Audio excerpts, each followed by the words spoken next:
ચારધામ યાત્રા કરવા જનારાઓ માટે ચેતવણીરૂપ કિસ્સો સામે આવ્યો છે। નડિયાદની 10 મહિલાઓએ કેદારનાથ યાત્રા માટે હેલિકોપ્ટરનું બુકિંગ કરાવ્યું અને ટિકિટ પેટે 7,740 નક્કી કર્યા અને 10 ટિકિટના તેઓએ 83,000 રૂપિયા ચૂકવ્યા, પરંતુ ના તો ટિકિટ આવી કે ના કોઈ રિસિપ્ટ।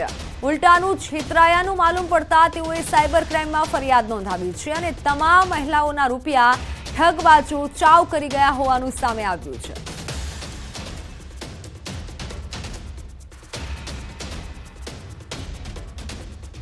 એમાં અમે ચારધામ જવાના હતા। હેલિકોપ્ટર બુકિંગ માટે અમે સંપર્ક કર્યો તો અમારું બુકિંગ થઈ ગયું અને પછી ચીટિંગ જ અમારી સાથે થયું। ફરી ઘડીએ ઘડી પૈસા માગ કર્યા। 3 વખત અમે પૈસા ભર્યા પણ છતાં અમારી ટિકિટ આવી નહીં। તેથી પછી અમે સાયબર ક્રાઇમ બ્રાન્ચમાં ગયા। ત્યાં અમે રાત્રે 1 વાગે ગયા હતા, પોણા 1 વાગે ત્યાં આગળ નોંધાયો કેસ। તો પછી એમણે સવારે અમને એસ્ટિમેટ આપ્યું કે તમારા આટલા પૈસા, તમારા 30,000 રૂપિયા ઉપડી ગયા છે।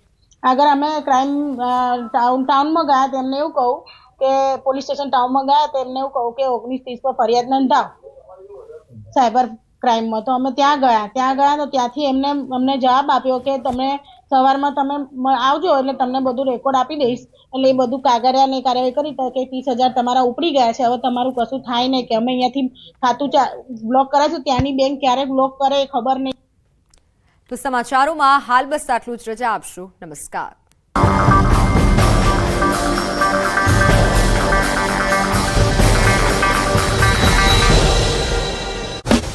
નોંધણી મામલે તપાસનો ધમધમાટ। 571 ડોક્યુમેન્ટની ચકાસણી શરૂ કરાઈ। ટીડીઓની અધ્યક્ષતામાં ચકાસણી કરાઈ શરૂ। નાયબ જિલ્લા વિકાસ અધિકારીને સોંપાશે રિપોર્ટ।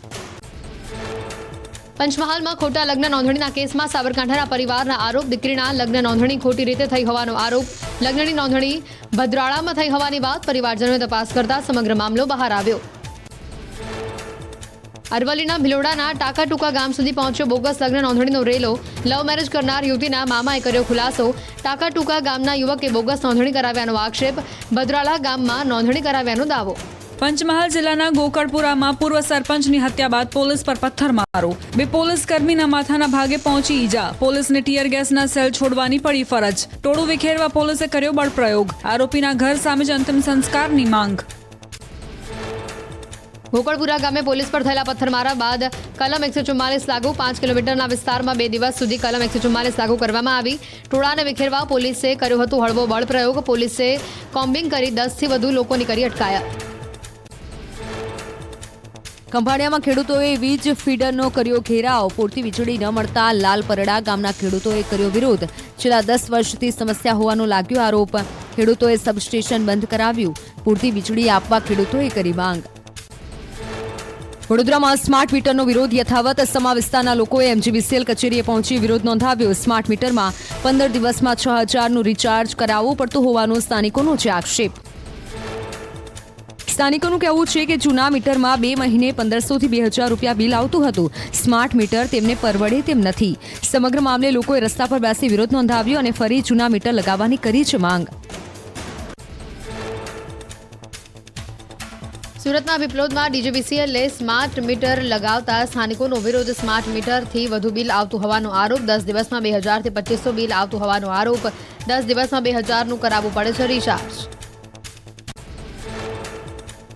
ગીર સોમનાથ જિલ્લામાં સરકારી અનાજને સગેવગે કરવાના કારસ્તાનનો પર્દાફાશ। જિલ્લાના કુખ્યાત અનાજ માફિયા કાદો ઉર્ફે ધીરુ બારડની સંડોવણી સામે આવી। પુરવઠા વિભાગે 19,000 કિલો શંકાસ્પદ સરકારી ચોખાના જથ્થા સાથે 15 લાખનો મુદ્દામાલ સીઝ કર્યો। વલસાડમાં ફરી સરકારી અનાજનો જથ્થો ઝડપાયો। એસઓજીએ પારડીના અરનાલામાંથી અનાજનો જથ્થો ઝડપ્યો। મહાદેવ એન્ટરપ્રાઇઝ દુકાનમાંથી 3,140 કિલો ઘઉં, 2,700 કિલો બાજરી અને 80 કિલો ચણા સહિતનો જથ્થો મળી આવ્યો। આ જથ્થો કપરાડા અને પારડી સહિતના આસપાસના આદિવાસી વિસ્તારની સરકારી અનાજની દુકાનનો હોવાનું સામે આવ્યું। એસઓજીએ ગેરકાયદેસર વેચાણ કરતા કૃણાલ ગુજ્જરને ઝડપી લેવા કાર્યવાહી હાથ ધરી। ગેરરીતિને પગલે સ્થાનિક તંત્ર સામે સવાલ ઉઠ્યા। વડોદરામાં વિવિધ દાખલાઓને લઈને જનસેવા કેન્દ્રનો સમય સવારે 9 વાગ્યાથી શરૂ કરાયો। સાથે પાણી અને બેસવાની વ્યવસ્થા પણ કરાઈ। અરજદારોએ પણ જનસેવા કેન્દ્રની વ્યવસ્થાને વખાણી। શાળા કોલેજોમાં પ્રવેશને લઈને વિવિધ દાખલાઓ માટે લાગે છે લાઈનો। અમદાવાદના પાલડી નરસિંહ ભગત છાત્રાલયમાં જાતિ પ્રમાણપત્ર મેળવવા ખાસ કેમ્પનું આયોજન. જ્યાં સુધી જાતિના દાખલાઓની કામગીરી પૂર્ણ ન થાય ત્યાં સુધી ચાલુ રહેશે કેમ્પ. વિદ્યાર્થીઓને પડતી મુશ્કેલીઓને દૂર કરવા માટે કેમ્પ યોજાયો. છોટાઉદેપુરના નોન ક્રિમિનલ અને જાતિના દાખલા માટે લાંબી લાઈન લાગી. વ્યવસ્થાના અભાવે વાલીઓને થઈ રહી છે હાલાકી. ધીમી કામગીરીને લઈને ધર્મના ધક્કા ખાવા પડતા હોવાનો વાલીઓએ કર્યો આક્ષેપ. મહીસાગરમાં પટેલિયા સમાજને એસટીના દાખલા લેવા ખાવા પડી રહ્યા છે ધક્કા. સમાજના વાલીઓએ મામલતદારને કરી રજૂઆત. પુરાવા છતાં એસટીના દાખલા ન મળતા હોવાનો અરજદારોનો આક્ષેપ. સંતાનોની પરીક્ષા બાદ હવે વાલીઓની પરીક્ષા. સુરતમાં આવક અને જાતિના દાખલા માટે લાંબી કતાર લાગી. ન્યૂઝ 18ના રિયાલિટી ચેકમાં લોકોએ જણાવી સમસ્યા. ઓનલાઈન સિસ્ટમ છતાં કામ ધીમું હોવાનો કરાયો આરોપ. આગ ઓગતી ગરમી માટે તૈયાર રહેજો.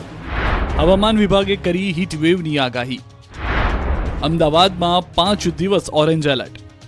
રાજ્યમાં હાલ ઉત્તર પશ્ચિમથી ઉત્તર પૂર્વના પવન ફૂંકાઈ રહ્યા છે, ત્યારે ગુજરાતીઓને વરસાદ બાદ આગ ઓગતી ગરમી માટે તૈયાર રહેવું પડશે. આગામી 5 દિવસ ગુજરાતના અનેક વિસ્તારોમાં હીટવેવની હવામાન વિભાગે વોર્નિંગ આપી છે. આવતીકાલથી 5 દિવસ વાતાવરણ સૂકું રહેશે અને મહત્તમ તાપમાન વધતું જ રહેશે. 5 દિવસ માટે ઓરેન્જ એલર્ટ આપવામાં આવ્યું છે.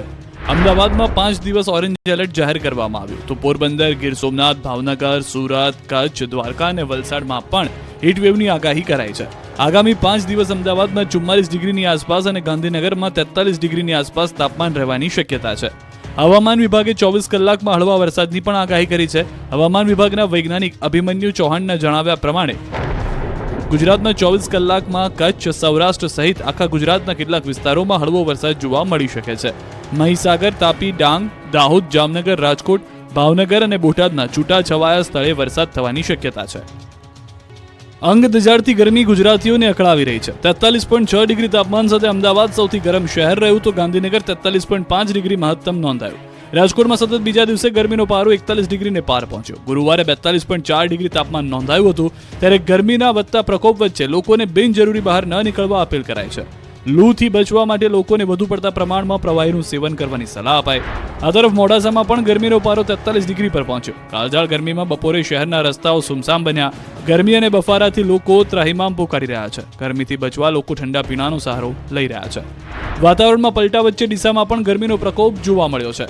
ડીસામાં મહત્તમ તાપમાનનો પારો 43.6 ડિગ્રી પર પહોંચી જતા લોકો ત્રાહિમામ પોકારી ઉઠ્યા. ચાલુ વર્ષે ડીસામાં ઉનાળામાં સૌથી ઊંચું તાપમાન નોંધાયું, જેની જનજીવન પર અસર દેખાઈ.